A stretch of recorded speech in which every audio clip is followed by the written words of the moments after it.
approximately 6 months ago, 13 people were killed and 40 were injured here in an explosion at the Imperial Sugar Refinery in Port Wentworth.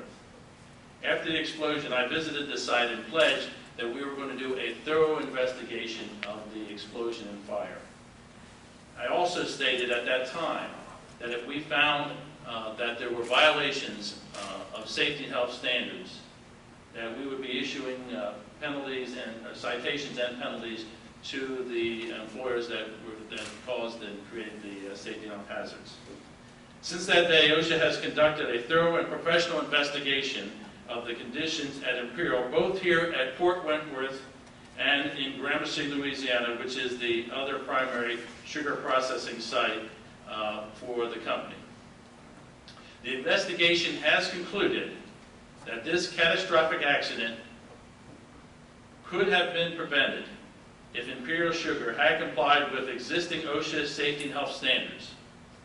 The investigation also concluded that the senior management of Imperial Sugar was fully aware of the combustible dust hazards in their facilities and that they did not take any appropriate action to eliminate these hazards. Imperial Sugar managers have been repeatedly informed of the serious combustible dust hazards in their facility as early as 2002. While the company took steps to determine what hazards were there, they took no reasonable action to fix the problems. By failing to address these hazards, the conditions were in place for the catastrophic accident that occurred on February 7th. At this point, a reasonable person would think that the senior management of Imperial Sugar would have taken adequate steps to ensure that their other facility in Gramercy, Louisiana would be free from the same combustible dust hazards.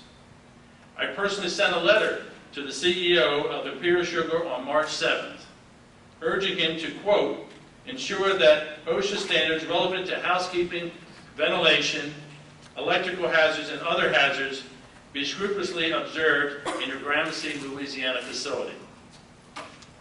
On March 14, 2008, 5 weeks after the Fort Wentworth explosion and 1 week after my letter, OSHA sent compliance officers to inspect the Gramercy, Louisiana facility.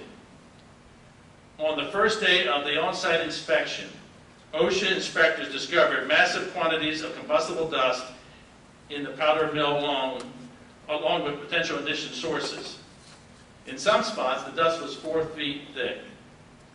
The combination of the dangers of the powder mill room and the lack of serious response by Imperial Sugar led to OSHA posting an imminent danger notice, effectively closing the powder mill in that time.